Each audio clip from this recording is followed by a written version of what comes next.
Pero lo vamos a empezar inmediatamente con la primera noticia que surge. No nos sorprende porque el tema de la posibilidad de un desaforo de la convicta, no convicta o perdonada Wanda Vázquez es un tema que nuestros abogados han abordado aquí por mucho tiempo y era una posibilidad que se veía venir. Hoy el Tribunal Supremo de Puerto Rico le dio a la exgobernadora 10 días para mostrar causa por la cual no le pueden aplicar sanciones disciplinarias por haberse declarado culpable de un delito menos grave que impacta o altera o corrompe lo que es la integridad del sistema electoral. Y aunque recibió un indulto presidencial por ello, obviamente el indulto o el perdón no borra los hechos. Y los hechos están constatados en lo que es el expediente judicial y lo que es me imagino, la sentencia que se iba, o la declaración de culpabilidad, y que muy probablemente la Corte Federal certificó al Tribunal Supremo por tratarse de acciones de una abogada, no en las funciones propiamente de abogada, pero a los abogados nos acompaña la ética hasta el día que nos morimos. Ahorita a las 5:20 voy a dialogar un rato con Tony Zagardía, que fue una de las personas, uno de los abogados que nos ayudó a entender todo esto. Yo no quisiera estar ni en los zapatos de Wanda Vázquez, ni en los zapatos de los 9 jueces del Tribunal Supremo. Esto es una decisión dura, no es difícil, pero es dura, por tratarse de sanciones sobre la profesión de abogado de una prominente miembro de lo que es el gremio de abogados, que fue gobernadora, secretaria de Justicia, procuradora de las mujeres, y que ya está en una edad entrada en años. Después de una carrera ilustre como abogada, tener que enfrentar un proceso de desaforo o de sanción disciplinaria no es fácil, ni para Wanda Vázquez ni para su familia, pero tener que disciplinarla de manera ejemplar y ejemplificativa tiene que ser muy duro para los 9 jueces del Supremo que de alguna manera la conocían todos y como miembros del Poder Judicial tenían que interactuar a veces con ella. Basta señalarle que esto es una vergüenza para Puerto Rico.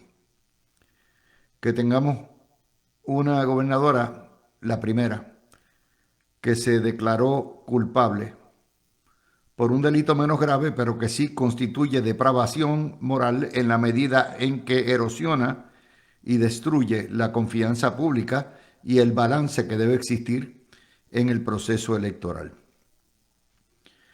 Ya el Supremo tendrá que trabajar con esto. Sí les puedo decir que la profesión más altamente regulada desde el punto de vista ético, desde el punto de vista profesional, es la profesión de abogado.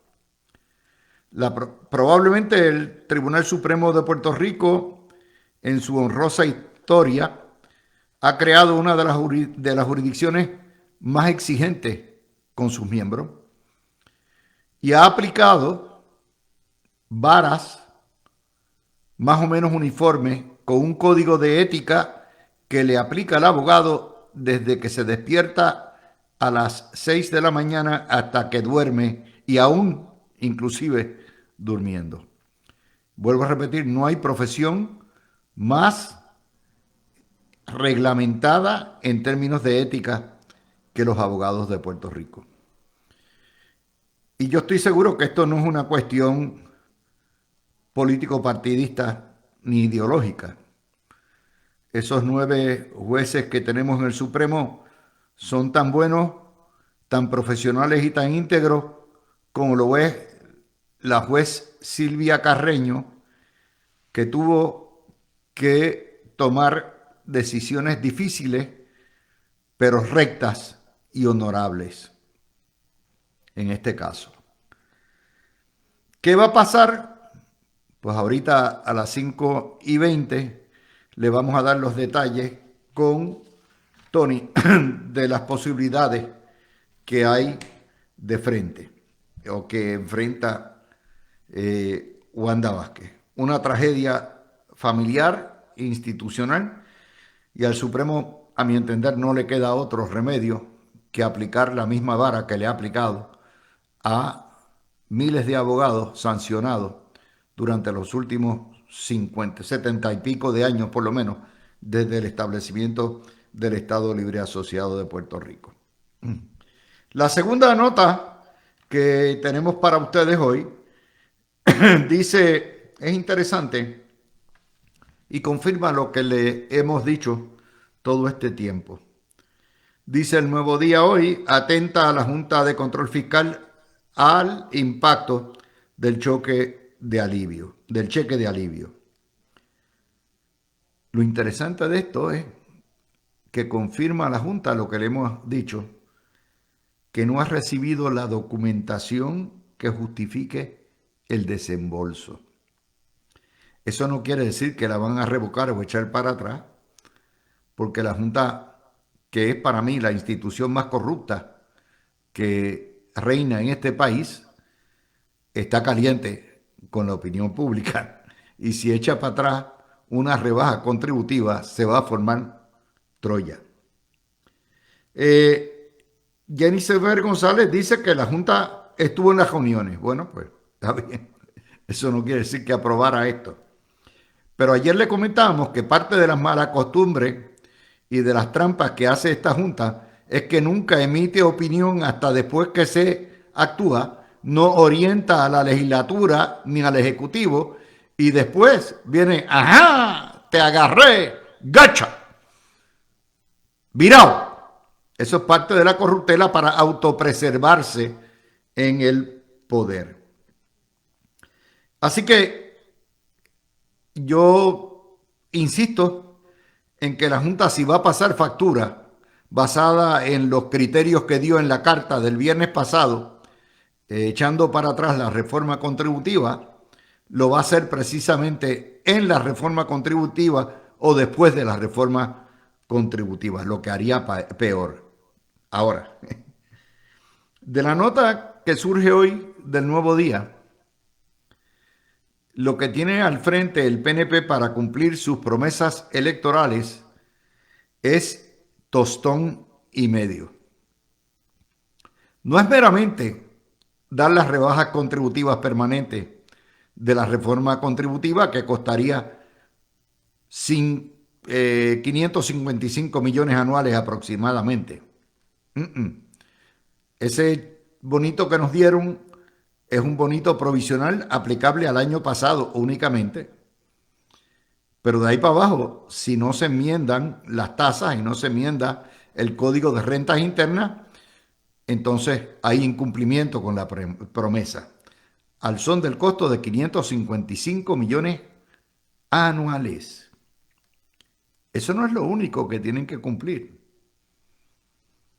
Eso no es lo único. Yo no quisiera estar en los zapatos de Ángel Pantoja, porque por más bueno o excelente que sea, él no es el mago de la finanza y no puede empollar dinero como si fueran huevos. Mire, la policía el PNP tiene que cumplir con el aumento salarial a los policías. La historia del Nuevo Día no nos dicen cuánto es el costo anual, pero me imagino que bastantes millones. Tiene que eliminar el impuesto del inventario, que ya sabemos que tiene un costo de 300 y pico millones más. Tiene que asegurar el pago de las pensiones de energía eléctrica que tiene un costo de 350 millones más. Ya ahí nada más tenemos cerca de 1.000 millones de dólares.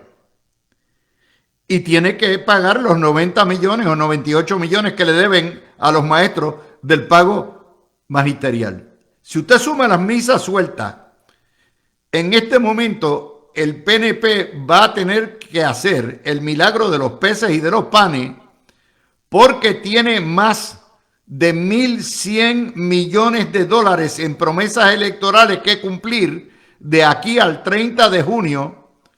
Y eso no es cáscara de coco. Y oiga, hoy yo no escuché a nadie hablar de lo que está al frente y de lo que tiene en la historia.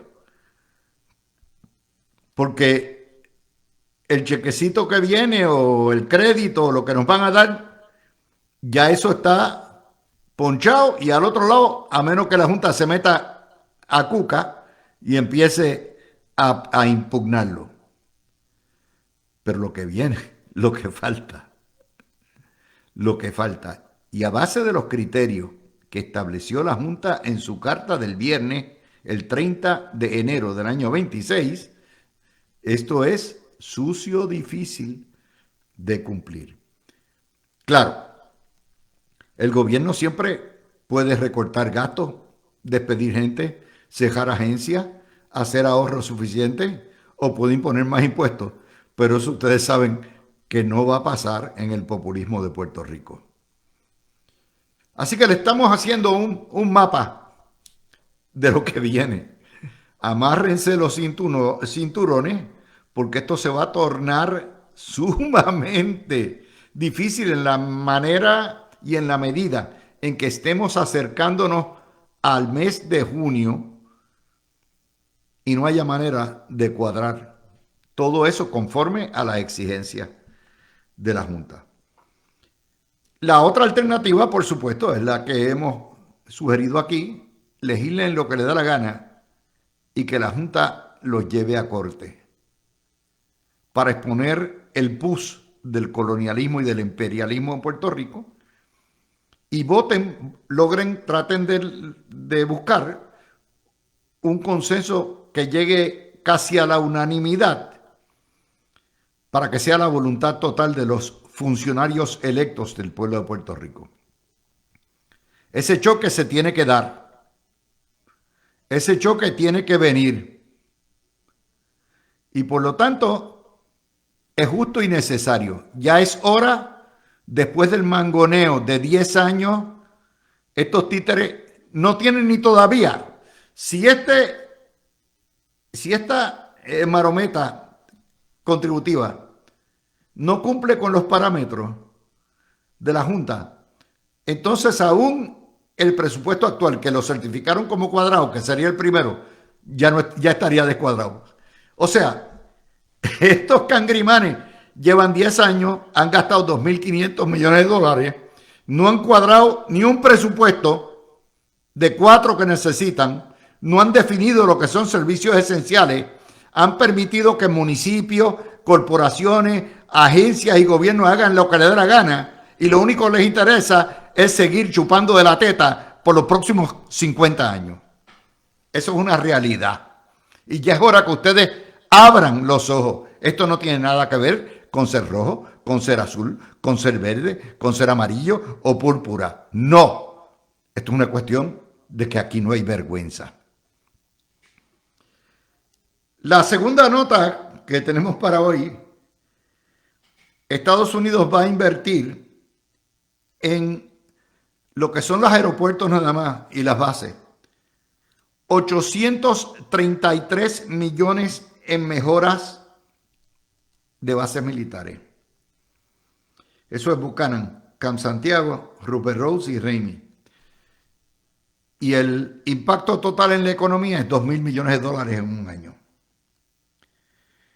Dice planificación que la construcción en las bases nada más dejará 12.346 empleos en 2 años. Yo no sé de dónde sacan ese número, pero me imagino que irán a construir una torre de Eiffel en cada aeropuerto, porque esa es la madre de las plantas. Pero Eso es lo que nos dice la Junta de Planificación.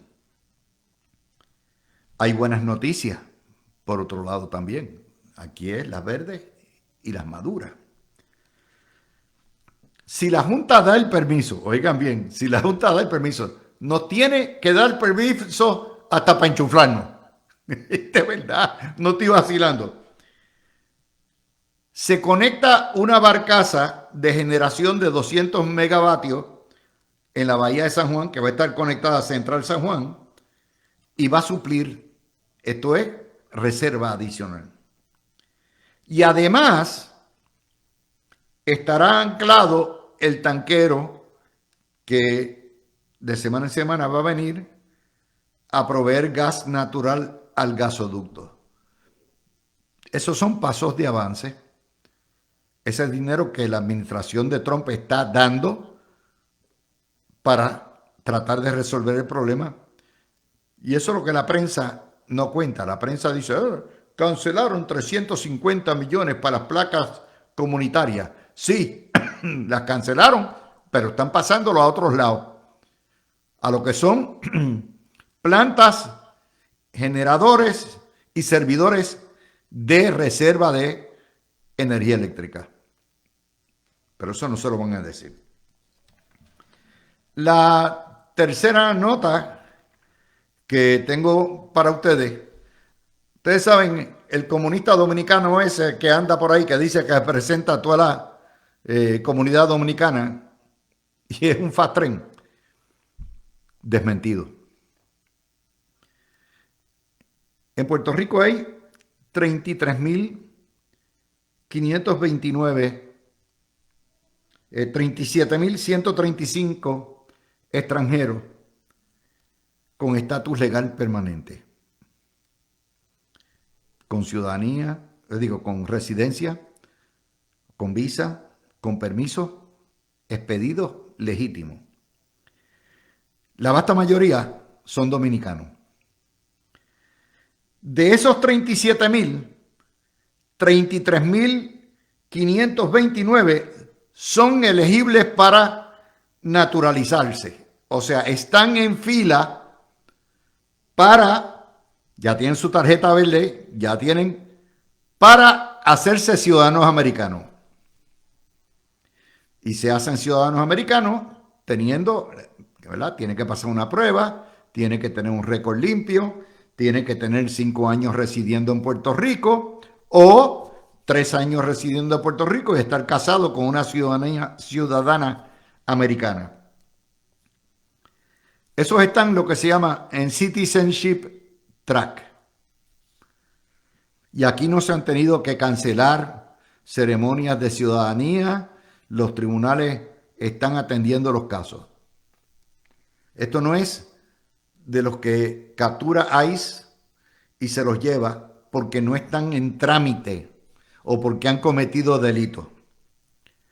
Pues de esos 37.135, y créanme, hay como 50.000 o 60.000 más que están totalmente ilegales y no son dominicanos nada más, son de todos sitios. Aquí hay hasta chinos, ¿ok? Pero de esos 37.000 que están en lo que se llama Citizenship Track, ¿verdad? Lo que es el proceso de regularización, el 95% que va a entrevista le dan la ciudadanía americana. 95%. Así que toda esa cosa que dice aquí se discrimina contra el dominicano y nos persiguen a todo lo que da, el 95%. ¿Por qué? Porque Puerto Rico es un pueblo hospitalario y Puerto Rico necesita de las manos de nuestros hermanos extranjeros que al convertirse en ciudadanos se convierten en puertorriqueños también, y puede ser un dominican, y los necesitamos. Así que ese es el tipo de historia que a mí me encanta porque es barata. Todos los bulos, los están persiguiendo, qué terrible, es ICE, todo esto, ahí están los números. Y además la historia tiene, de hecho, la falta de editores, La historia era esa. Pero se concentraron en las solicitudes de ciudadanía en el Departamento de Estado, que la mayoría es dominicanos, colombianos y venezolanos, y que son un chorrito en términos generales, son 250 el año pasado. Esa no es la historia es la otra, pero yo le saco a ustedes la historia. No te apures, Jabún, que yo te hago el trabajo de gratis, ¿ok? Acabo de reseñar lo que era el titular, y el titular es 95% de los extranjeros regularizados que piden ciudadanía la obtienen. Ok, vamos con Tony Zagaldía. ¿Estás por ahí, Tony? Vamos a ver si... Saludos, Luis. Cris. Bueno, Sí, ¿qué puede enfrentar la exgobernadora? Esa orden del Supremo es clara, tajante, y más o menos dice, por allí vamos, esta es la que hay. ¿Y qué te parece? Mira, que para poner esto en contexto, Luis, buenas tardes a la gran audiencia de tu programa. En el día de hoy, 4 de febrero, el Tribunal Supremo emitió una resolución donde le concede 10 días a la licenciada Wanda Vázquez Garcet para que comparezca y muestre causa por la cual, y la estoy leyendo literalmente, no deba ser disciplinada por este tribunal tras haberse declarado culpable por aceptar la promesa de una contribución política proveniente de un extranjero nacional en conexión a su campaña política primarista de 2020. Eso lo acordó el tribunal. El juez asociado Martínez Torres diciente, y en su lugar le ordenaría a la abogada que se exprese sobre el asunto a que se refiere a nuestra atención. Básicamente lo que Martínez Torres está diciendo es: yo no estoy entrando en los 10 días para que sea disciplinado o no, yo quiero escuchar su posición primero. No hay lugar a dudas que la opinión del tribunal, que es una opinión una resolución del Tribunal Supremo de Puerto Rico, y normalmente, Luis, los casos cuando atiende el Tribunal Supremo, este es un asunto que ya está en el Tribunal Supremo, normalmente los asuntos éticos llegan mediante una investigación del brazo investigativo en asuntos éticos del Tribunal Supremo de Puerto Rico, que lo es el Procurador General. La oficina del Procurador General, que está adscrita al Departamento de Justicia, pero en asuntos éticos, esta oficina le responde al Tribunal Supremo de Puerto Rico porque es su brazo investigativo. Y hace una investigación. Claro, ¿qué puede haber? Pero en este caso ya está ante el Supremo. ¿Cómo llegó el Supremo? Pues no sé si es que el Supremo, ante ese hecho de conocimiento público, lo acoge y decide investigar, alguien radicó algún tipo de querella, yo no lo sé, normalmente esas cosas son confidenciales. ¿Qué puede hacer el Supremo? ¿O se lo certificaron? O se lo El procedimiento. certificaron, pero es que no pudieron certificar nada porque en el Tribunal Federal no existe sentencia. Pero existe un expediente.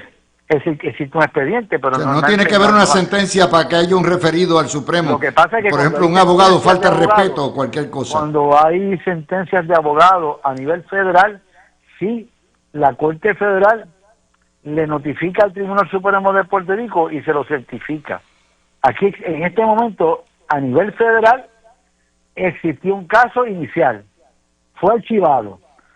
Después vino el asunto que se discutió en Washington, D.C., que radicaron un caso nuevo y menos grave, y a ese, cuando va que hace alegación de culpabilidad, y después el presidente Trump dio un indulto completo.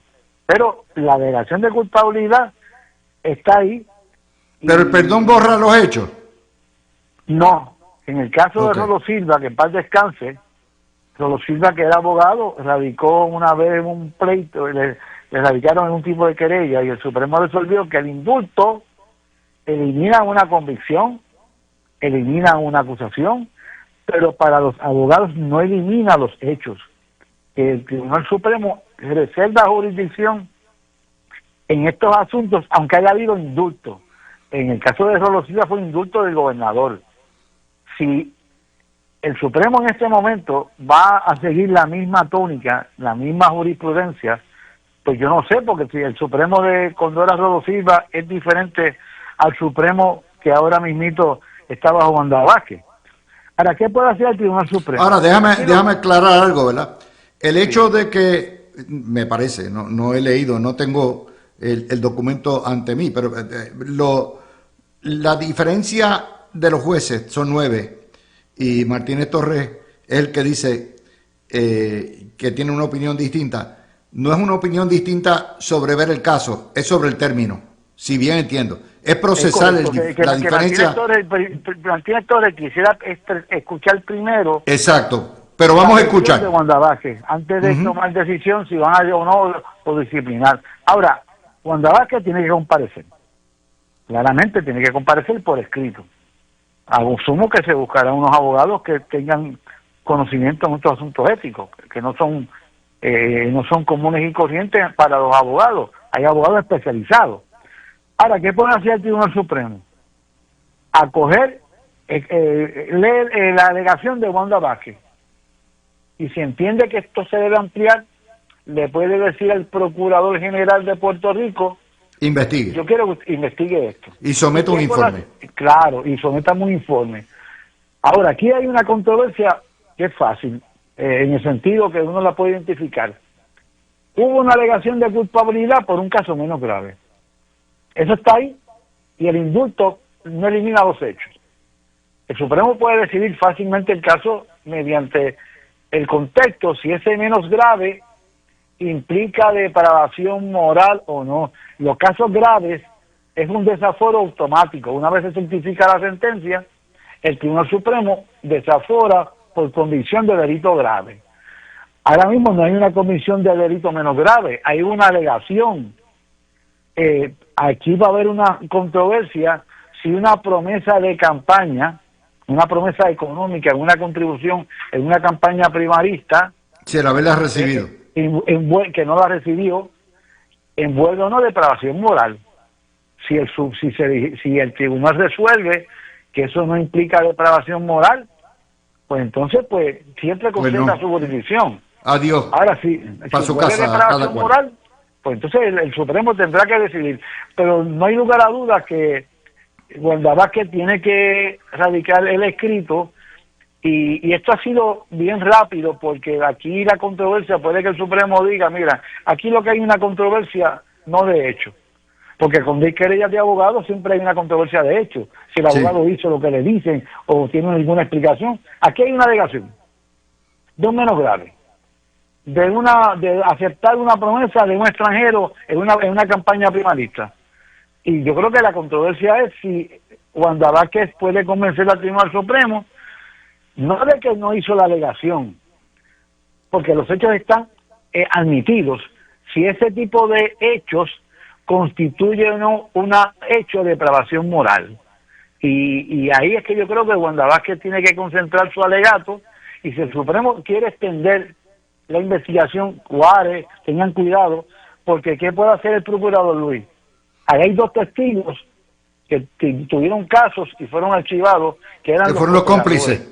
Los cómplices que salieron convictos John Blake y perdonados. Y otra joven y otra dama de apellido, creo que ahora no me recuerdo bien el nombre. ¿Y qué puede hacer el procurador? Entrevistarlos. Pero es que la versión que daría John Blakeman en relación a esto es una versión de unos hechos que fueron archivados a nivel federal. Bueno, pero su versión sigue siendo. Pero esos hechos no están en controversia ante el Tribunal Supremo, porque lo que el Tribunal Supremo ha limitado la controversia, según la resolución, es a la promesa de campaña. Bueno, mira, a la promesa económica de una campaña. Ya tengo que pasar, Tony, y esto va a picar. Este caso va a ser largo. Yo te voy a decir una cosa. El problema no es tanto de Wanda Vázquez como del Supremo. El Supremo no puede darse el lujo de aplicar o que se interprete que está aplicando varas distintas dependiendo del poder, la influencia o la posición del abogado que está ante sí. Eso es claro. O sea, el Supremo tiene, obviamente, que aplicar la misma vara y si le dieran un pase a Wanda, en términos de la óptica, se va a ver horrible, aunque tengan toda la razón jurídica, ¿ok? Y eso es algo a contemplar. Yo coincido contigo, antes que te vaya, aunque los jueces del Supremo no están no están expuestos a ninguna presión de ninguna índole. De Ellos ningún tienen tipo. términos por todo, hasta los 70 años, pero como miembros de una sociedad, que todos los jueces también, ellos saben todo el escándalo que esto representó para el país cuando un extranjero compró un indulto a base de millones de pesos y un puertorriqueño se benefició, abogado. Bueno, gracias a Tony Zacaldía, mis amigos. Vamos Siempre. oigan, vamos a la pausa y regresamos ya de política. Vamos a ir hablando de todo. Como les dije, hoy un día bueno, un día a quien no le gusta, a quien le amarga un dulce la noticia de el bonito contributivo y que se ha sostenido hasta ahora es una buena noticia. La noticia de las dos fuentes de energía alterna que entran a la bahía, ya sea el suplido del tanquero del gasoducto como de la barcaza generatriz que se pega a San Juan, a la central San Juan, también es buena noticia. Pero dentro de todo esto, pues tenemos que trabajar las malas noticias también, o de lo que puede para alguna gente puede ser buenas noticias. Es buena noticia también la inversión militar en Puerto Rico, las mejoras a nuestros aeropuertos y la inversión de lo que gastan los militares en Puerto Rico que beneficia a pequeños negocios y a comerciantes. También tenemos que dar como buena noticia el hecho de que en Puerto Rico aquellos que solicitan ciudadanía americana y están en el proceso de solicitarla, ya documentando que cumplen con los requisitos, el 95% pasan entrevistas y se les da la ciudadanía americana. ¿Por qué? Porque en Puerto Rico tenemos otra mentalidad distinta a la de Mr. Trump en ese contexto. Hay una nota hoy en Noticel que es preocupante porque es una tirada de toalla de ese periódico digital a Eliezer Molina. Y señala a Oscar Serrano que Eliezer Molina está aforado, es decir, tiene por constitución una inmunidad parlamentaria por sus votos, y no se le acusa por sus votos, por sus expresiones en una u otra cámara, y tampoco se le está acusando por sus expresiones en una otra cámara, o en sus comisiones, o sea, expresiones en sus comisiones, pero no por sus actos. Esto es muy serio. Ayer una firma puertorriqueña de dueños de la religión judía radicó una querella ética, la discutimos, la Tropical Fruit, ante el Senado, alegando el uso, el abuso y el mal uso de los poderes de este señor para acosar sistemáticamente a la empresa agrícola de Mango, incitar a la violencia, incitar a la invasión de terrenos y a la destrucción de la propiedad en Guayanilla. Esta empresa tiene 200 empleos. Yo soy de los que sostengo que esto Oscar Serrano lo ha tirado para asustar o intimidar o de alguna manera advertir al presidente Cameral y a Juan Oscar Morales que no se metan, que ellos tienen inmunidad y un día puede virarse la tortilla contra ellos. Totalmente falaz. Y es falaz porque nadie está por encima de la ley. Y el ostentar un cargo, ya sea judicial, legislativo, municipal o ejecutivo, no exime ni le da inmunidad por más que condiciones que tenga o más protecciones que tenga para delinquir, violar derechos civiles, perseguir y utilizar los instrumentos que le provee el sistema para violentar derechos. La ley y la Constitución no protegen criminales. Empiezo con eso y voy a empezar precisamente con Miguel, porque Miguel, esto realmente se cae de la mata. Lo que ha hecho, todo el mundo sabe. Ahorita estaba quejándose de este señor, el alcalde de Aguadilla, que no es santo de mi devoción, pero obviamente yo siempre he dicho este señor es un guerrillero urbano de protesta, de todo lo que da, y su misión es destruir lo que encuentre por adelante y los que son sus enemigos. Miguel. Saludos, Luis, a Mario y a Gregorio, donde sea que esté. Está mejor, lo más seguro está mejor que nosotros. Gregorio está trabajando. Tengo un caso, ya tú sabes. Así que, Luis, yo creo que esto está en proceso, como muy bien reseñaste, está en proceso de investigación, y que aquí lo medular va a ser si las expresiones del senador se hicieron como parte de un proceso investigativo. Él alegadamente dice que esas expresiones que él hace en contra de la corporación y de sus dueños lo hace como parte de una resolución y un proceso investigativo que quiere hacer contra esa corporación. Así que la Comisión de Ética va a tener que ser bien cuidadosa, y aquí estoy yo siendo, pues, como uno dice, se pone el sombrero de abogado, va a tener que ser cuidadoso de la determinación que emita en su evaluación con el senador Molina, porque puede crear un precedente. Tiene que hilar fino, porque esto no es cualquier cosa. Una cosa es, si no lo está haciendo en el contexto de como senador y de su investigación como senador, pues yo entiendo que la protección, la inmunidad parlamentaria no lo cobija. Ahora bien, si él logra enmarcar sus expresiones y sus acciones de visitar, alegadamente hay unas alegaciones que ha visitado el lugar y todo eso, como su rol como senador en ese proceso legislativo, pues va a tener precedente a su favor. No estoy diciendo que a la hora, la verdad, la Comisión de Ética resuelva a favor del senador Molina, pero va a tener unos argumentos fuertes para su protección. Y esto, pues hoy puede ser que no nos guste el senador Molina, pero estos precedentes hay que tenerlos cuidados, porque hoy es para Molina, después puede ser para uno que a nosotros nos guste, y esto es para todo el mundo, para los senadores y los representantes, para que puedan libremente ejercer sus funciones constitucionales. Así que esto está empezando. Los abogados de la empresa van a dar sus argumentos. El senador Molina, yo sé que es miembro de la comisión, eso es público, es miembro de la Comisión de Ética, se le va a relevar para que, obvio, él mismo no vea su querella. Esa es parte del proceso, así que se le va a poner a otro senador que pueda ver la querella, y ellos van a hacer la investigación. El senador Molina va a poder presentar sus argumentos.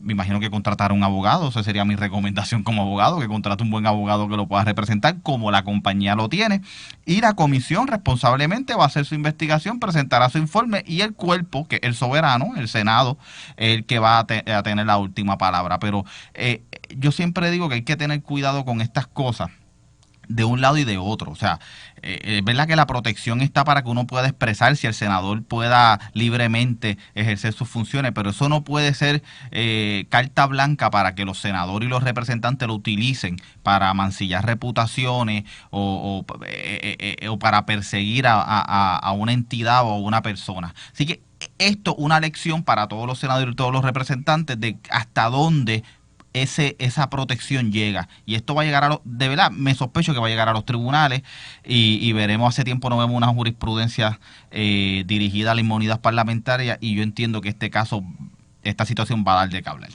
Mario. Bueno, sí. Estás lejos. Mario, estás lejos. ¿Y ahora? Ahora sí. Ok.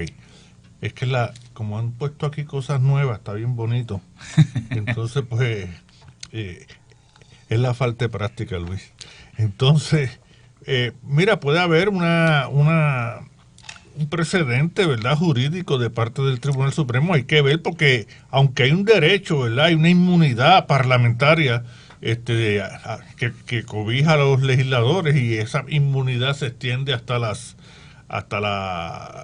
comisiones y las vistas que se celebren, pero ningún derecho es absoluto, hay que verlo.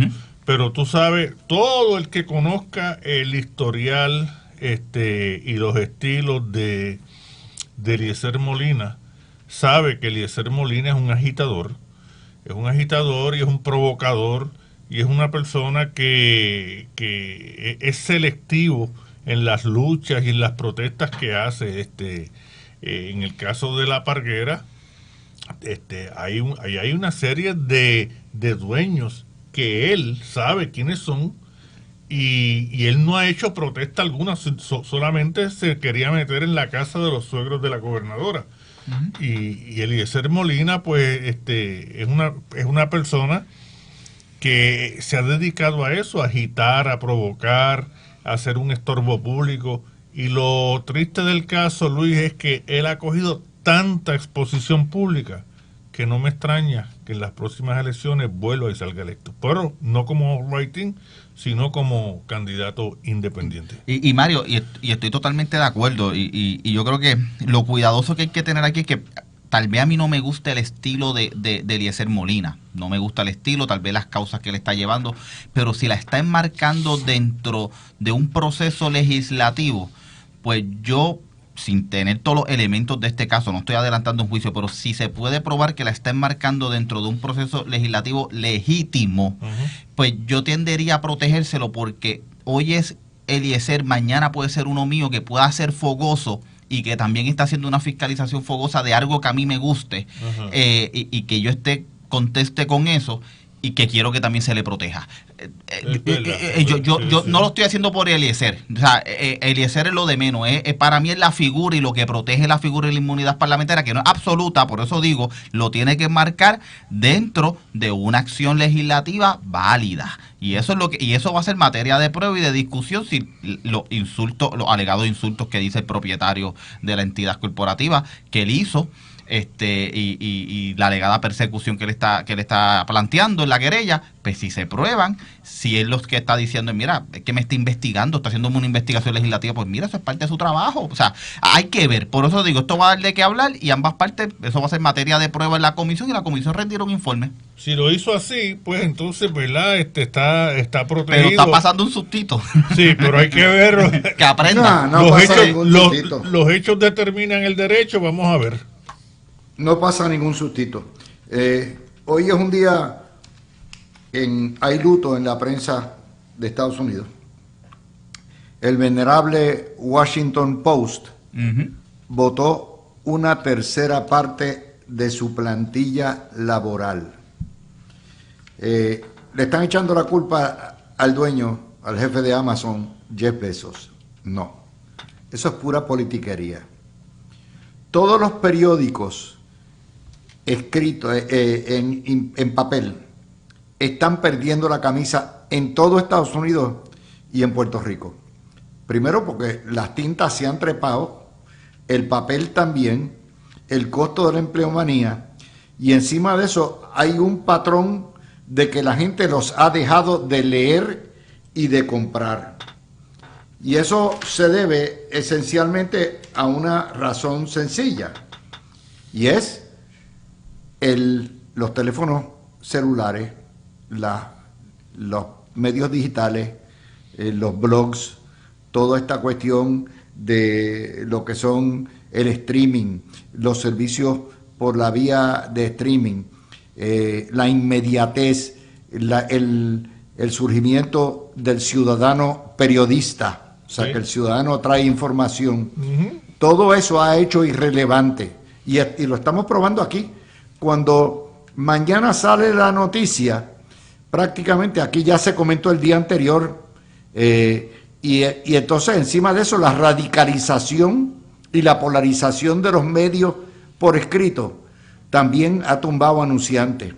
Y eso no es únicamente al Washington Post, le está pasando aquí a El Nuevo Día, y le está pasando inclusive a los medios digitales que los han vendido. También, ustedes lo saben, Noticel lo vendieron hace unos meses atrás, un año atrás. Metro lo vendieron también. También estamos hablando de todos los periódicos en Puerto Rico están perdiendo la camisa. Eventualmente, el periodismo impreso va a morir. Y lo mismo le está pasando a los networks, a lo que son las televisoras.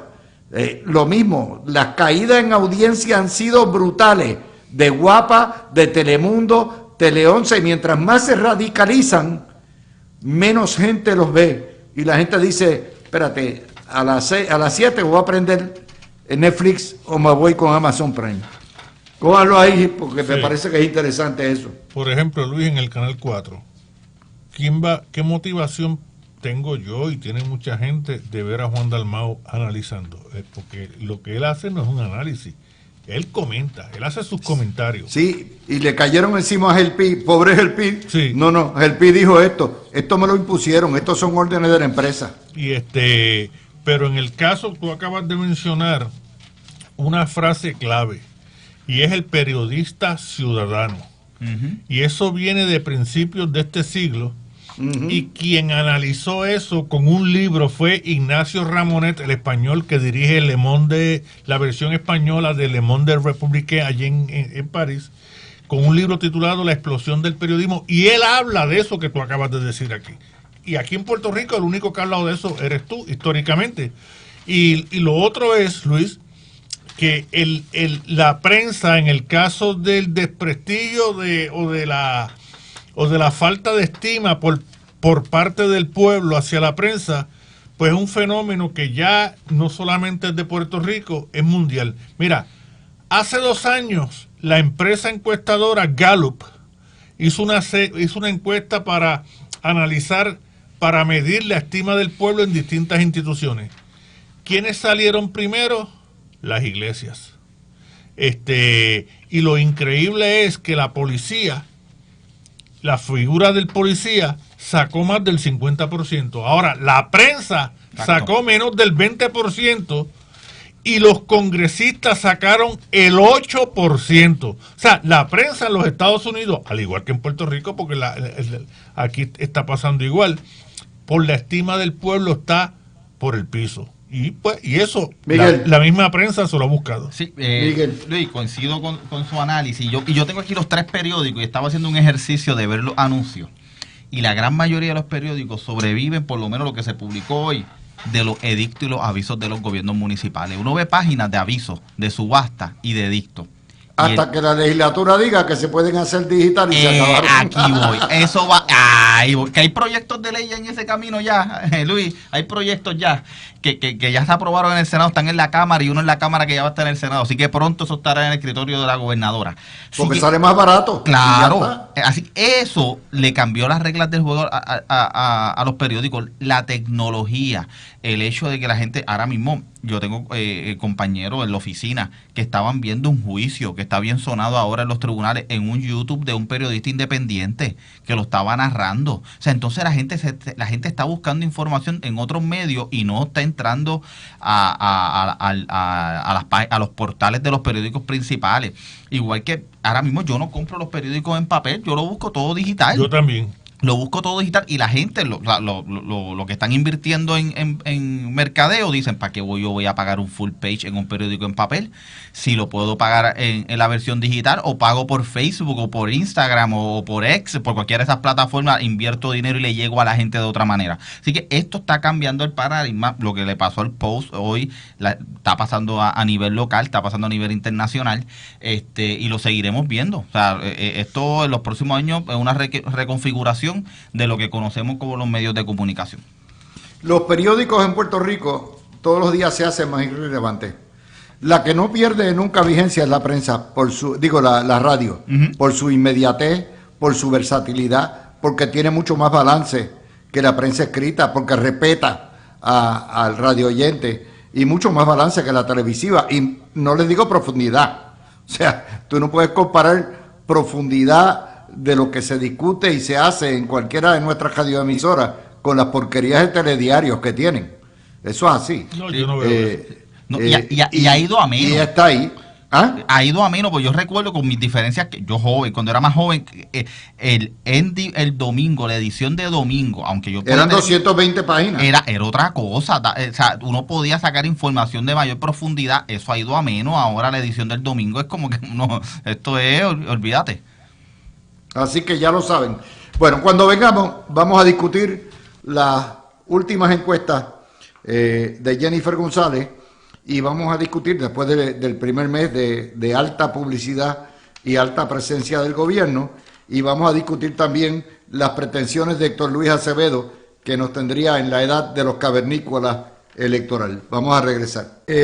Ustedes saben que la gobernadora ha gastado millones este mes en tratar, y ha estado como arroz blanco en todos sitios, tratar de reformar su imagen, gastos en publicidad. De hecho, anunció la reforma contributiva con una millonada antes de que, de hecho, ni la reforma se ha aprobado todavía, intentando rescatar su imagen.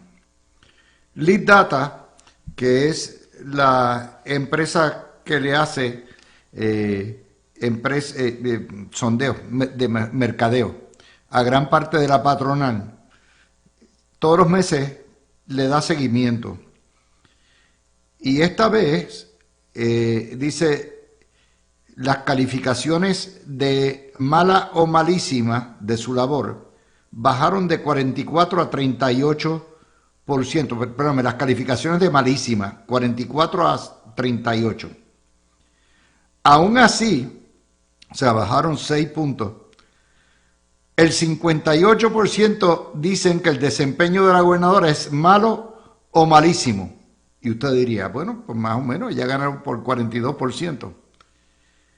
El problema es que los que dicen que la gobernadora ha trabajado bueno o excelente son el 12%. El coeficiente es de 3 a 1, prácticamente. Y ahí está parte del problema que tiene la gobernadora. Lo otro, si bien es cierto que bajaron las notas de F, o sea, el malísimo, 6 puntos, no es menos cierto que las notas de A bajaron también 6%, 6 puntos. En diciembre eran 18 los que le daban buena o excelente por el desempeño, hoy es 12. Es decir, en términos del desempeño bueno o excelente ha bajado esa misma proporción. Eso quiere decir que a pesar de los millones y a pesar del reality show, la gobernadora no levanta cabeza. Se mantiene neutral. Hubiera pensado que con ese tipo de inversión multimillonaria hubiese mejorado. Claro, este mes, cuando termine el mes, se medirá entonces el efecto de lo que ha sido el reintegro el super reintegro, a ver si ha tenido algún efecto sobre la imagen de la gobernadora. Y les advierto, esto es solamente el seguimiento de la gobernadora, no es el seguimiento de su partido, porque su partido no está puesto ahí, así que lo tenemos. Mario, empezamos contigo. Sí, mira, ese Vox Populi, ¿verdad? Que la gobernadora, por lo menos dentro de su partido, pues no las está pasando bien. Yo a veces, pues, yo viajo toda la isla como parte de mi trabajo, me encuentro con mucha gente afiliada al PNP y les pregunto. Y entonces, pues me dicen, ¿verdad?, que hay un disgusto, esas mismas personas están disgustadas, me hablan también de otras personas, y es como si eso fuera una especie de grupo focal sui generis, y entonces, pues dentro de su propio partido, pues hay un malestar grande y ¿Te estás yendo? Ajá, en su propio partido. Mantente en el micrófono. Sí. En su propio partido, pues hay un malestar grande en las agencias, que los PNP que trabajan en las agencias, pues prácticamente son del corazón del rollo. Pues también de igual manera hay una desafectación hacia ella. Y yo no veo que ella esté haciendo algo para recuperar esa base que estuvo ferviente con ella. Y que algunos que fueron hasta líderes del PNP se inmolaron por ella. Ella va a tener que recoger velas pronto, ¿verdad? Es lo que yo entiendo que debe hacer, porque si no lo hace, pues va a seguir pasando el tiempo y el problema, Luis, es que la molestia se convierta hacia ella en el sentido que se convierta en una creencia, que esa creencia sea con ella no se gana, ella no va a cambiar y esa creencia es peligrosa para ella. Luis, Miguel. yo creo que estos números lo que reflejan es lo que hemos venido hablando aquí hace semanas, o sea, desde diciembre mínimo, desde que empezamos a ver esta tendencia que cambió, anunció unos portavoces que no los vemos mucho hablando, pero se vio un cambio de estrategia de comunicación, presentó lo de las demandas de Luma, los billboards de promesa cumplida, de compromiso cumplido con lo de Luma y posteriormente con lo de la reforma contributiva. Y al pasar de las semanas, cuando el electorado y el ciudadano se percata las piedras o la falta de información o de certeza de las propuestas del Ejecutivo, tanto en la demanda de Luma, que pues, lo primero fue que presentó una, después presentó una segunda, en la reforma contributiva, pues de momento los documentos pues no cuadraban con los números que proyectaba, ahora llegó una carta que yo me imagino que esta encuesta no sé si refleja el impacto que tuvo la carta de la Junta de Supervisión Fiscal el 30 de enero, eso tal vez se verá en febrero, en el electorado o en la ciudadanía en general, cómo la gente se pueden ver frustrados diciendo, pero mira, no era un compromiso cumplido, no, esto no ya estaba dado, pues de momento no lo está.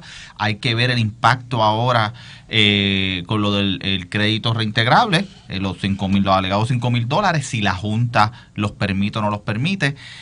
Y esto lo que demuestra es que uno puede meter todo el dinero que tú quieras, pero si no hay resultados que la gente lo vea, de nada sirve. O sea, yo recuerdo en el último año de Pedro Pierluisi se hizo una campaña de anuncios sustancial, millonaria, y la primaria terminó como terminó. Todo el mundo lo sabemos, ganó Jennifer González, la que ahora es gobernadora. Así que el invertir en comunicaciones sí tiene su efecto. Aquí vimos que de malísimo bajó un poquito a neutral, está bien, pero los buenos bajaron, sí que no ayudó, porque tiene que el anuncio y la estrategia de comunicaciones tiene que venir acompañada con resultados. O sea, el ciudadano le va a encantar el billboard, eso está chévere, y la estrategia de comunicaciones, y hemos visto una comunicación más centralizada con la entrada de Jan Payano, que comunica, está todos los días en la prensa, se ve que está activo.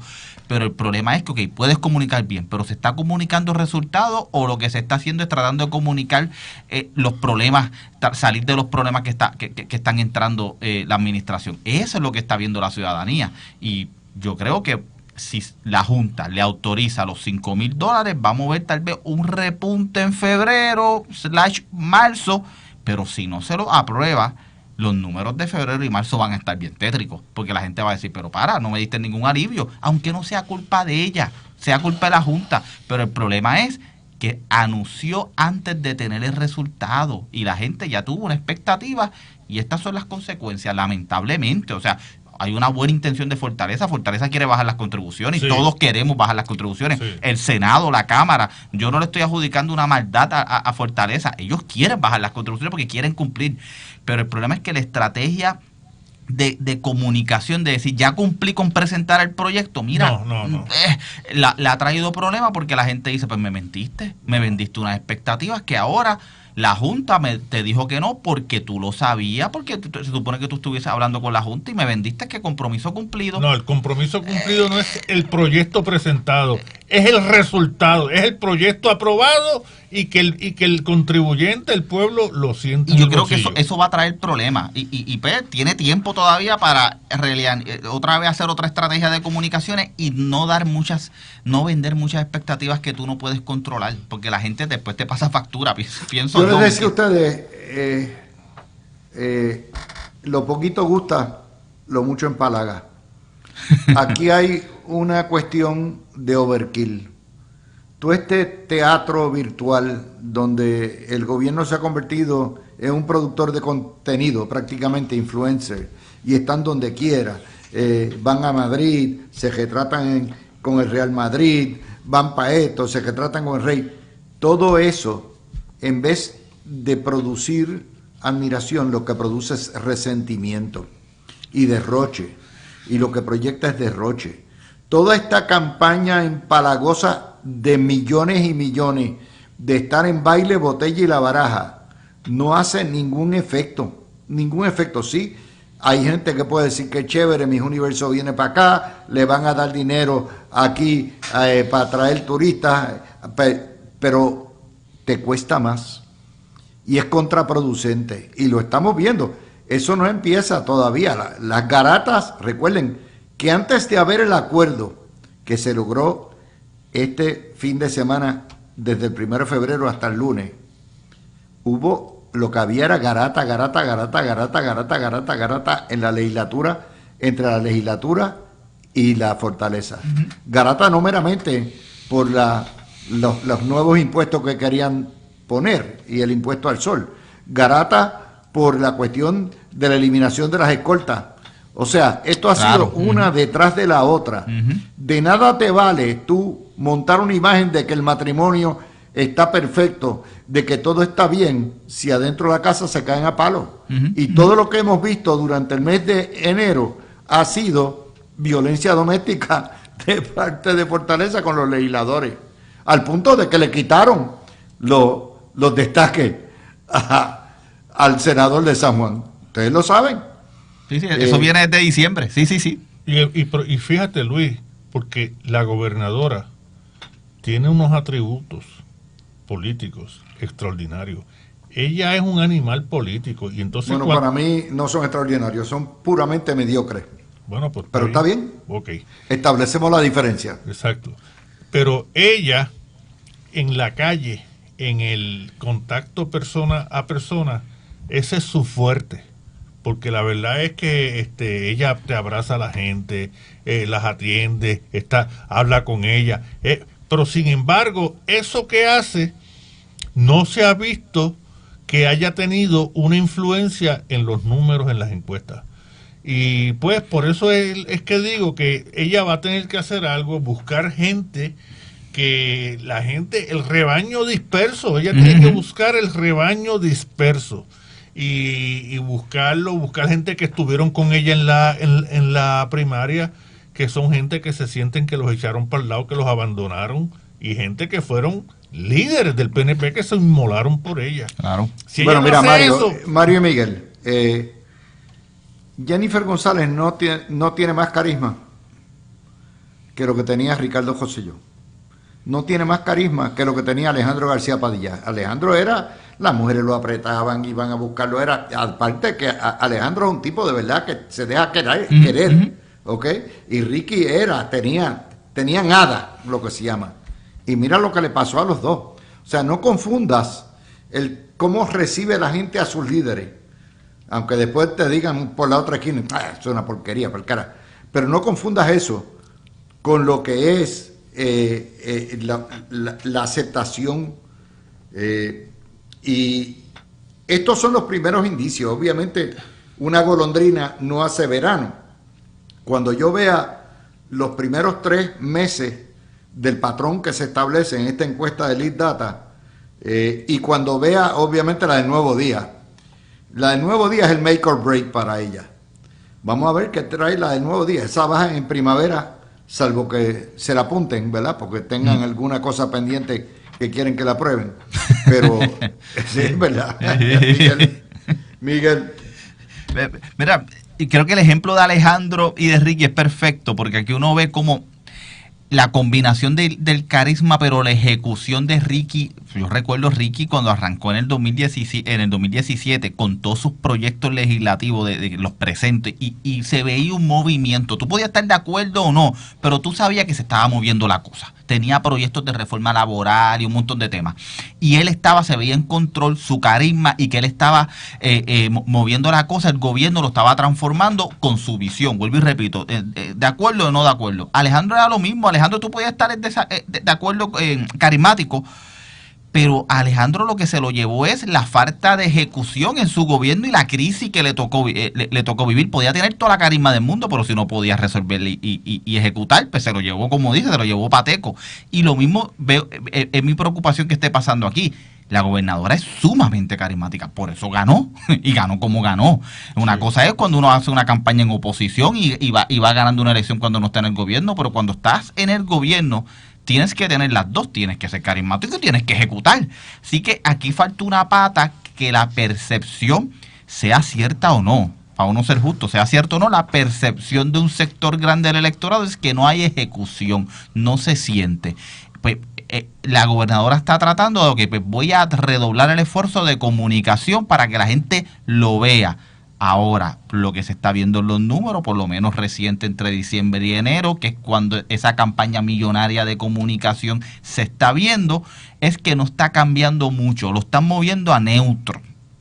O sea, los malísimos a neutro, pero los buenos están bajando, tampoco es que están subiendo mucho. O sea, está la gente todavía escéptica porque no ven los resultados y lo que has prometido no ha sido concreto, todo lo contrario, se ha echado para atrás y lo anuncias y al otro día, en menos de 24 horas, ya hay problemas, hay escollos. O sea, esa estrategia, y todo ha sido porque no ha habido una comunicación de parte de Fortaleza con la Asamblea Legislativa, tanto en Cámara como en el Senado, para ir al unísono con proyectos. O sea, presenta proyectos sin consultar, por tener diferencias. Mira, tienes que bregar con ellos, son personas electas. Siéntate, pasamos la página en este issue, vamos a bregar en este y vamos a trabajar al unísono, porque todos quieren bajar las contribuciones, todos los senadores y todos los representantes, pero me tienes que presentar el proyecto antes, para yo verlo, para darte mi insumo, y vamos todos al unísono juntos y nos cuidamos las espaldas todos.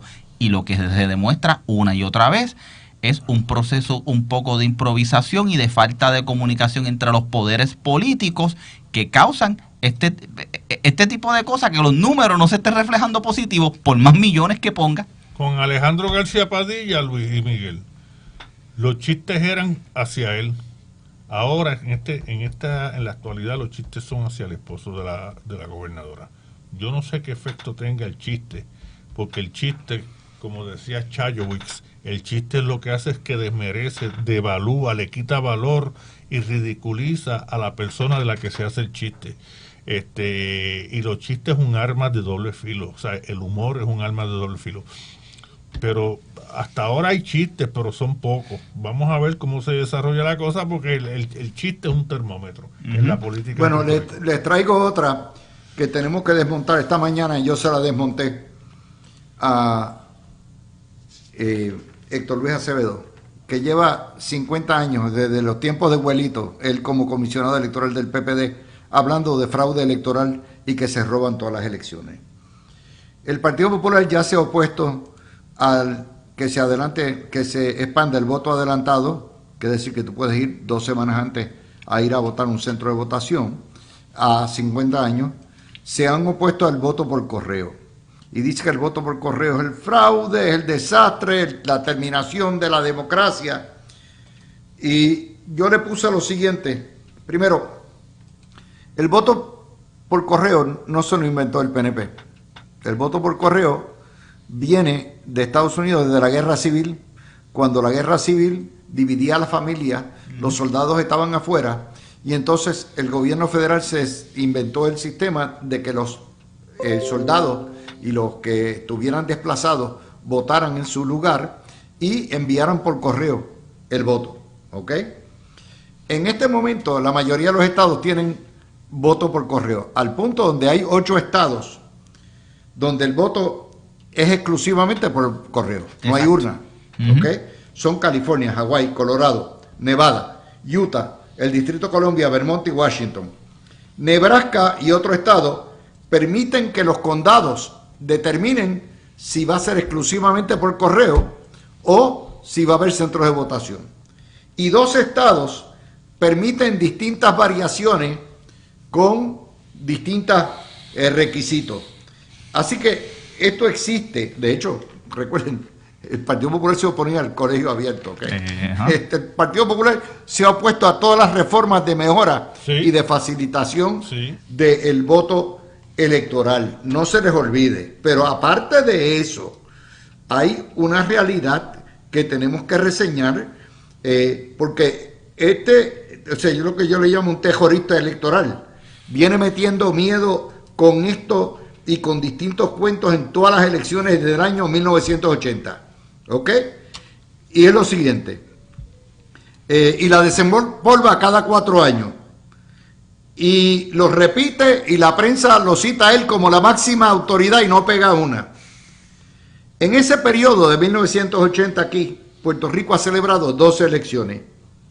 Ha electo 10 gobernadores distintos y ha tumbado 9 administraciones con 3 gobiernos compartidos.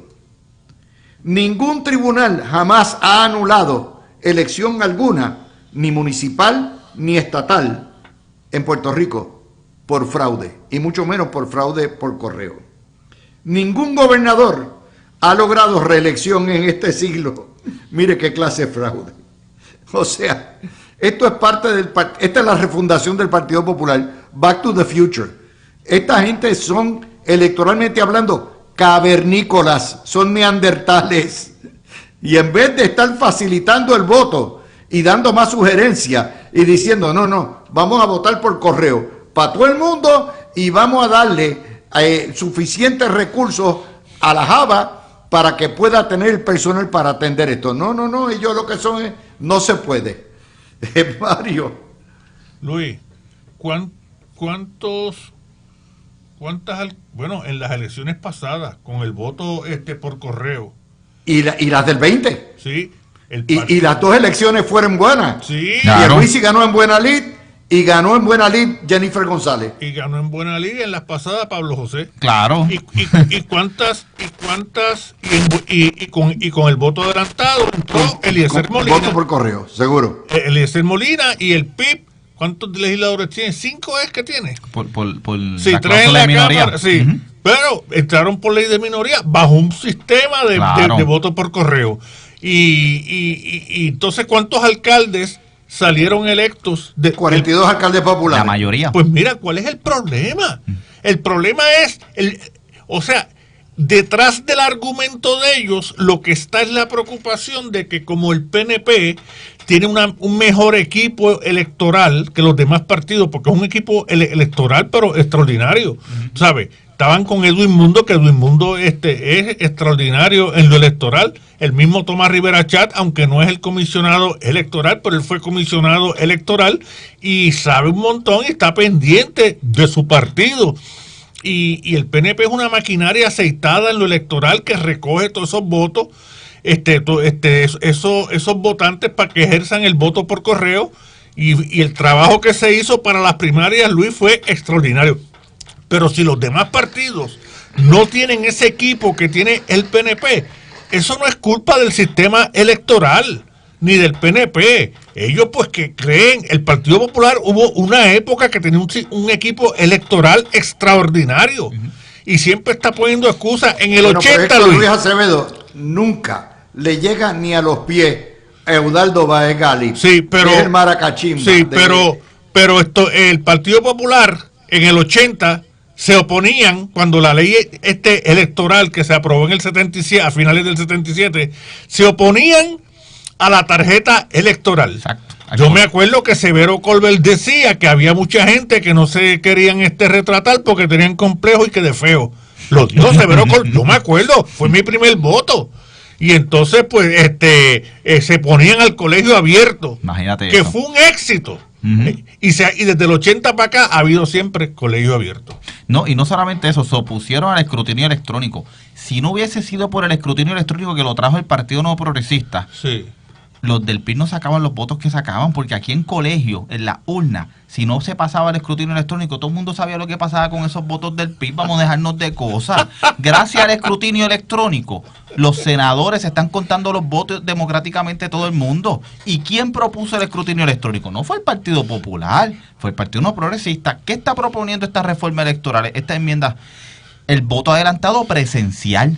10 días antes de las elecciones, que personas de 55 años o más, ahora la Cámara lo quiere bajar a 50, eso está se va a debatir con el Senado y también hasta si es factible para la comisión poder tener esa carga de ese volumen de electores, pero de 50 o 55 estamos hablando que va a haber yo apuesto que va a haber menos votos por correo en estas próximas elecciones si se aprueba lo del voto adelantado. Uno es mi abuelo votó por correo.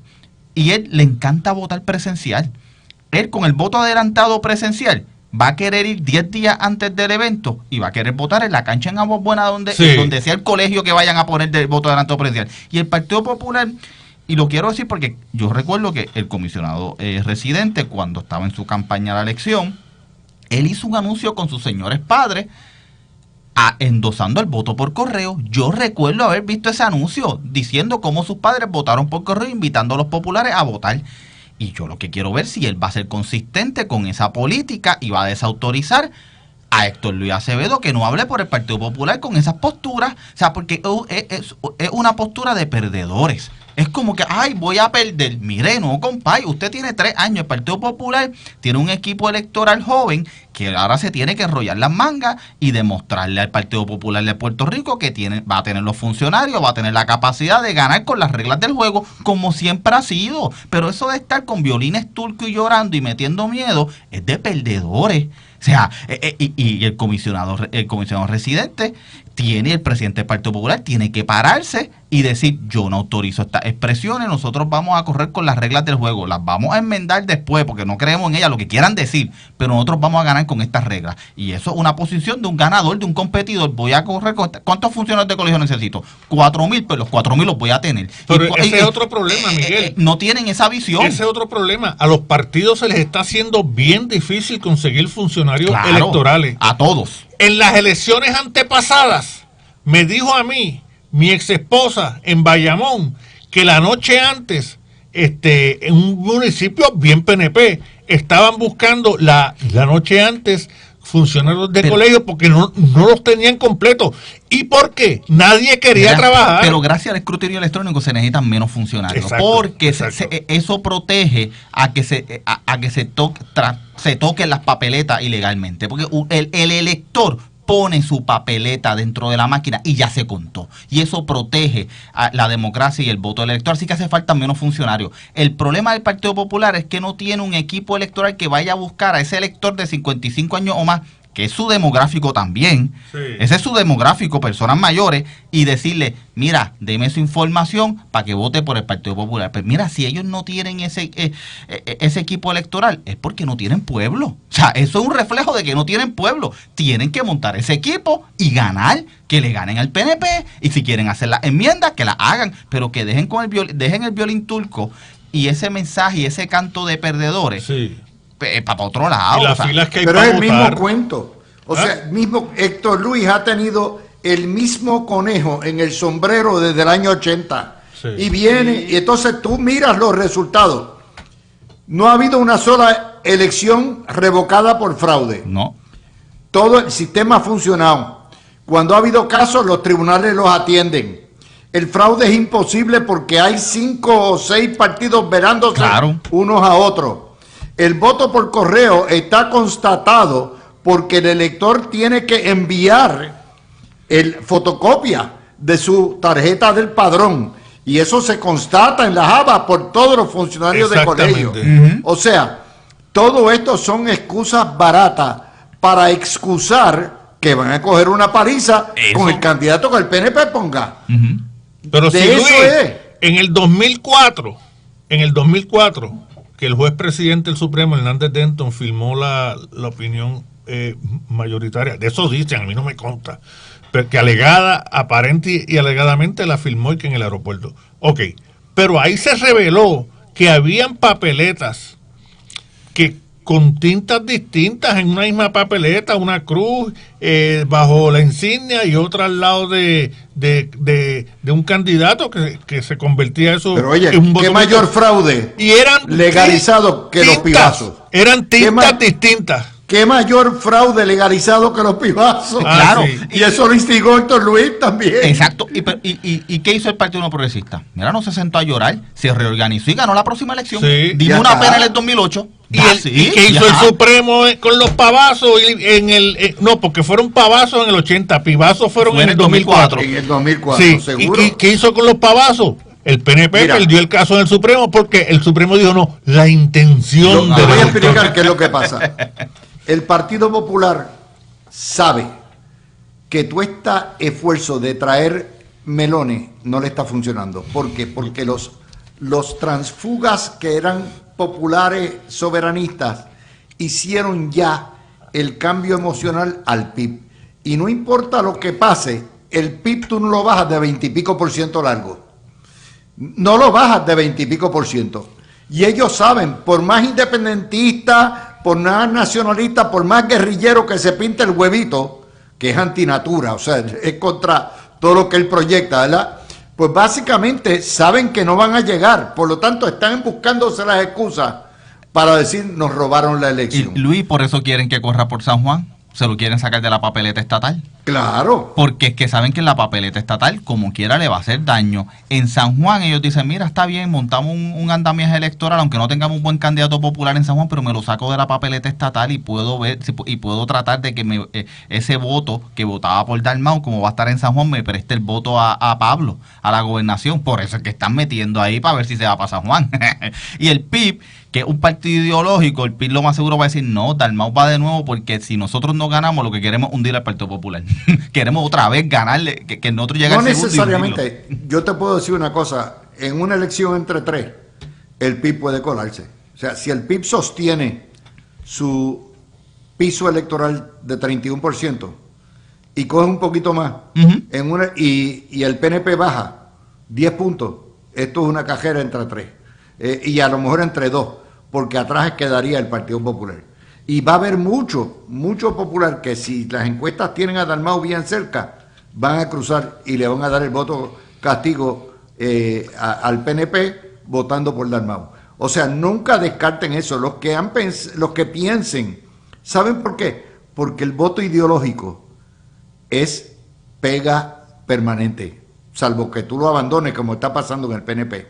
Pero el voto ideológico, una vez se da, el Partido Popular no es un partido ideológico, de manera que no tiene nada que los aglutine, nada que los pegue. Y entonces, pues, tienes ese problema. Cuando yo veo esas reacciones, oye, estamos todavía a 1013 días de las elecciones. ¿Cómo diablo tú ya empiezas a gritar fraude a 1013 días de las elecciones? Pues porque sabe que las encuestas, el huevito no está pegando y que el PIB sostiene o se mantiene con sus independentistas. Ahí aplica una frase genial de Carlos Romero Barceló, que una cosa que él decía, a falta de votos, alboroto. Alboroto. Y eso es lo que bueno, vamos al break en el mundo. Según hablamos y todas estas noticias locales, el presidente Trump le acaba de decir a la ayatolá que se salió de la mesa de negociaciones, tú estaría muy preocupado por tu alma. Y tiene 2 flotas de portaaviones completas, grupos de combate, tanto en el Mar Rojo como en lo que es el Golfo de Arabia, esperándolo. Próximo, la cuidadora, la nana de Venezuela, Delcy Rodríguez, trabajó junto al FBI para capturar al testaferro de Maduro y prófugo de la justicia, Alex Saab. Este es el que tiene los millones y repartía los millones y es más importante que el Pollo Carvajal, ¿ok? Sí. Porque este era oficial de inteligencia también, ¿ok? Y para que vean cómo van las cosas, Cuba dice que patria o muerte venceremos, pero vamos a negociar a ver si nos dan el break de la esperanza. Sí, Trump. Todas estas cosas. Ayer se reunió con Petro y lo tenía comiendo de la mano. Le digo, pues está bien, muchacho, que tú en 6 meses te vas. Tú quieres vivir tranquilo y retirarte tranquilo. Todo eso va pasando. Más Marco Rubio le propone a 55 naciones aliadas, incluyendo Argentina, Brasil, México, un bloque comercial y la Unión Europea para explotar y producir y distribuir los minerales raros para competir con China. ¿Qué les parece eso? Sí, bueno, eso es, la economía es parte de la seguridad nacional. Trump está usando la estrategia que él usaba como negociante. Uh-huh. Y por eso hay que entender, o sea, si Trump es malo o no, o el estilo es abrasivo, es que primero para tú criticar a Trump o para elogiarlo, tú tienes que entenderlo. Él opera el gobierno de los Estados Unidos como un CEO, tú sabes, como un gerente mayor. Y esa estrategia de amenazar, él lo hacía cuando él tenía el negocio inmobiliario y también tenía el negocio de los casinos. O sea, él cogía a la competencia y a veces para lograr unos acuerdos o unos beneficios para él. Él amenazaba y amenazaba con demandar y llevarlo al tribunal hasta que la otra parte se allanaba. Él ha sido así toda la vida y eso le ha traído resultados y lo ha traído a la política. Y empezó con Panamá y le dijo a Panamá que si no sacaba los chinos y bajaba las tasas que le cobraban a los barcos americanos, que Estados Unidos iba a incautar el canal. ¿Y qué hizo Panamá? Seguida. Pues no te preocupes, aquí no van a haber chinos y voy a bajar las tasas. Y así ha sido, con lo de Groenlandia igual, en otros lugares igual. Declaró los carteles de la droga, los declaró grupos terroristas. Yo estoy de acuerdo con él en eso. Hay otras cosas en las que no estoy de acuerdo con él, en eso del cambio climático, que él dice que eso es una ficción. Ahí él está totalmente equivocado, de estar fomentando los hidrocarburos, los combustibles fósiles y eliminar la energía renovable. Eso es absurdo y es anacrónico, pero a Trump tienes primero que entenderlo para después o criticarlo o elogiarlo. Miguel. Luis, estando en el Caribe, vamos a quedarnos un poquito con Cuba y Venezuela. Venezuela, estamos viendo lo efectivo que está haciendo Marco Rubio, y la estrategia política internacional de Estados Unidos hacia Venezuela. Ella está siguiendo las órdenes, no tiene de otra, ejecutando. Obvio, hay que ver las fricciones que eso va a crear intragobierno en Venezuela. Estoy seguro que a la presidenta le están dando las protecciones, el gobierno americano le están dando unas protecciones a su vida, a su familia, porque yo estoy seguro que hay gente molesta dentro de Venezuela, dentro de la facción del chavismo, que la están viendo como una traidora, que la están viendo como que se entregó sin más a los intereses de los Estados Unidos, y eso puede tener unas fricciones internas, pero de que está logrando lo que prometió y lo que quería Trump, lo está logrando. Con Cuba estamos viendo lo mismo. O sea, Cuba yo creo que está triste de que el issue de Groenlandia se acabó, porque con lo de Groenlandia como que se olvidaron un poquito de Cuba y estaban pendientes allá arriba. Y ya ese asunto se atendió y ahora Marco Rubio volvió a mirar para donde quería mirar y está ejecutando. Y es como dice el refrán, cuando tú ves la barba del vecino cogiendo fuego, tú pones la tuya en remojo. Y Díaz-Canel y los Castro están pidiendo, mira, no nos pongamos bravos porque mira cómo se llevaron a estos enredados. Y esta gente son capaces de meterse aquí y en media hora nos llevan enredados a nosotros también. Así que están hablando. Va a haber algún cambio. Y la pregunta es, llevándolo a lo local, ¿qué va a hacer Puerto Rico para insertarse en esas discusiones? Porque un cambio en el Caribe es un cambio, es un impacto en Puerto Rico y el gobierno, tal vez lo quiero atar un poquito con las inversiones militares, que es bueno que el gobierno se dio cuenta y dice, mira, están invirtiendo mucho. Pues mira, pues yo creo que para allá es que tenemos que mirar, tenemos que hablar con esa gente y decirle, ¿sabes qué? Quiero que te quedes permanentemente aquí. Vamos a hablar, vamos a renegociar otra vez lo de las bases, porque yo no le estoy encontrando una salida a esto se diseñó por una base. Quédate aquí, invierte aquí, te las traspaso de nuevo. ¿Qué podemos hacer? ¿Qué tenemos que hablar? Vamos a crear un comité para dialogar con las distintas ramas del ejército para ver cómo podemos insertarlo más al desarrollo económico y a la economía en Puerto Rico y a las bases militares, porque somos importantes, pero cuidado, que si Cuba se abre, si Venezuela se abre, pues el americano puede mirar por otro lado. Si nosotros no nos ponemos para nuestro número, no somos el ombligo del mundo. Y eso es lo que nosotros tenemos que entender y tenemos que ser proactivos.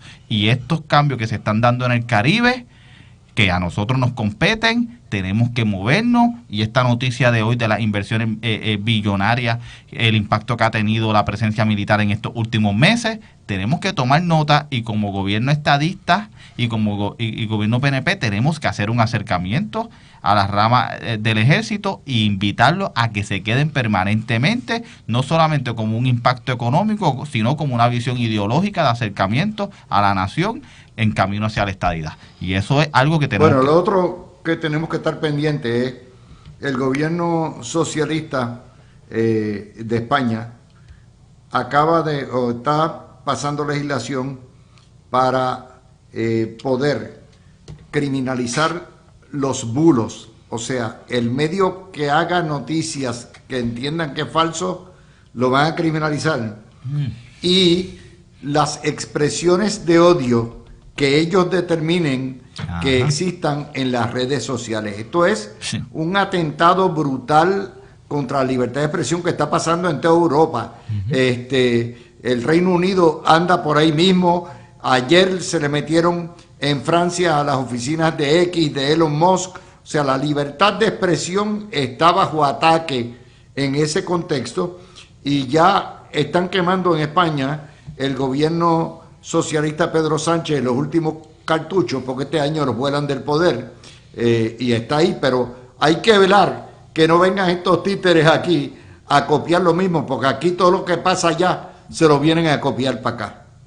Les dejo eso. Mira, Luis, yo puedo entender que se pase legislación a esos efectos, como se está dando en España, que tú uses las redes para divulgar una información falsa no sé, de una epidemia o de algo, tú sabes, que cree una alarma tremenda. Algo parecido a lo que hizo Orson Welles en Chicago en la década del 30, que estaba por aquello fue otra cosa. Él estaba narrando una novela de que habían venido unos extraterrestres y había gente hasta suicidándose, pues creía que era verdad. Pero eso tal vez pudiera pasar el crisol de un tribunal. Pero también el Partido Socialista en España, si alguien metió miedo, si alguien hacía manifestaciones incendiarias, tú sabes, e infundadas, era Pablo Iglesias, y el hombre campeaba por su respeto. Ahora, en esto hay que tener cuidado, porque esto, aun cuando tú tengas la intencionalidad de decir algo falso, por ejemplo, en una campaña política, tú estás protegido. Bueno, ¿y qué es falso y qué no lo es? O sea, exacto, se lo vamos a dar al gobierno que lo determine. Si el Nuevo Día mete una feca, aquí estamos nosotros para desmontarla. Claro. Y el público decide. O sea, pero no, yo no quiero ningún gobierno viniendo a decir eso es falso, eso es un bulo y te vamos a criminalizar por ello. O ningún gobierno viniendo a decir lo que tú dijiste hoy en X o lo que dijiste en Facebook, no me gustó, es un mensaje de odio y te vamos a criminalizar por eso. En Latinoamérica hace unos años hubo un debate de esa naturaleza, hace como 20 o 25 años, los que querían controlar la información, que levantaban la bandera de la información veraz. Mira qué clase de eufemismo. ¿Y qué es veraz? Y estaba el otro grupo que se oponía a ese tipo de legislación y levantaba la bandera del derecho de expresión. Gracias a Dios, en algunos países de Latinoamérica, ese tipo de legislación no se aprobó. Sí, pero está la defensa de difamación y de libelo, pero eso se presentará ahí. Sí, ya están los mecanismos jurídicos.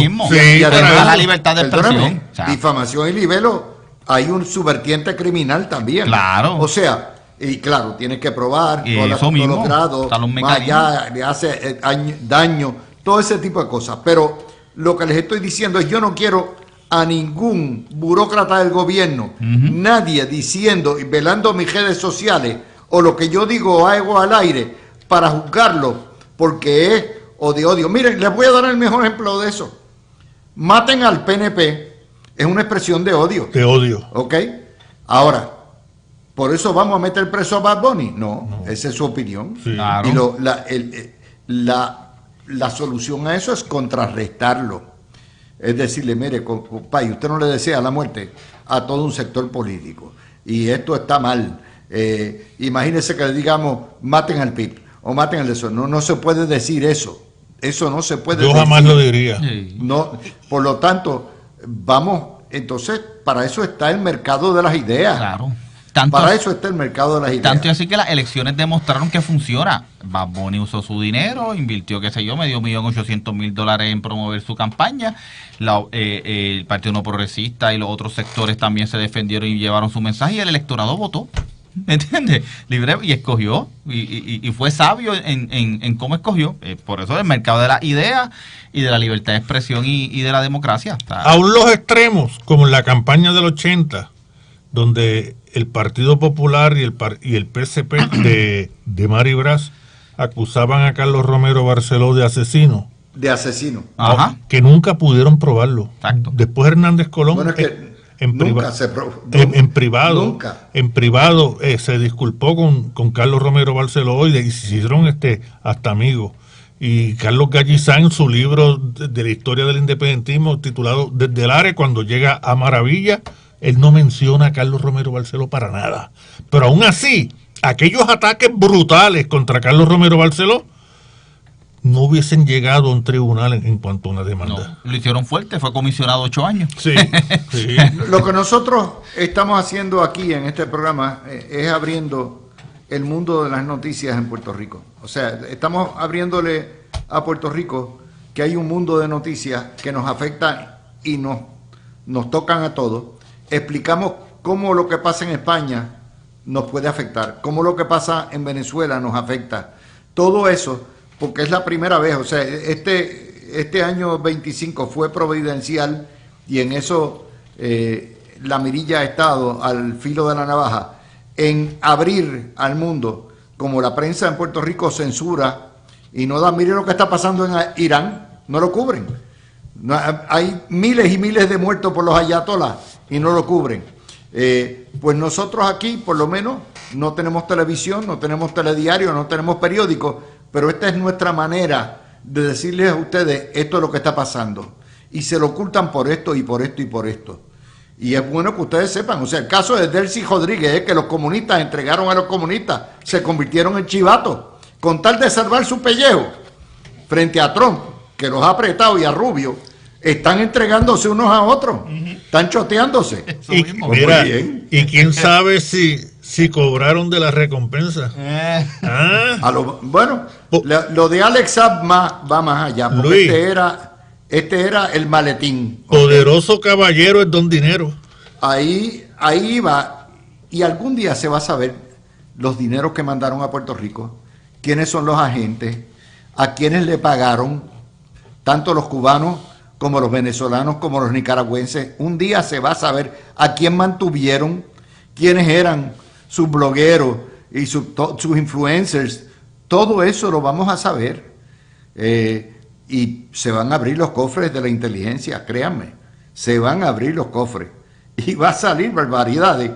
Pero no queremos decir que se lo dijimos, pero se lo dijimos con mucho tiempo de antelación. Lo que pasa es que no teníamos los instrumentos para probarlo. Ahora, si Dios quiere, cuando se abra esas naciones a la democracia y se sepa la verdad y se sepan los archivos del SEBIN y se sepan los archivos de lo que es la seguridad del Estado en Cuba, entonces vamos a saber quiénes eran los E2 y quiénes estaban comprados y quiénes no. Todo eso se va a saber, es cuestión de tiempo. Así que gracias a Mario, gracias a Miguel. Un programa bien ameno, 15 noticias cubrimos hoy, y se cubren rápido y eficientemente si lo podemos hacer de forma breve, compartiendo, interactuando como debe ser. Así que gracias a ustedes. Hoy es miércoles, no se pierdan La Nación Informa a las 8 con Alan y con el profesor, y nosotros estaremos con ustedes nuevamente a las 5 de la tarde todos los días, que cuando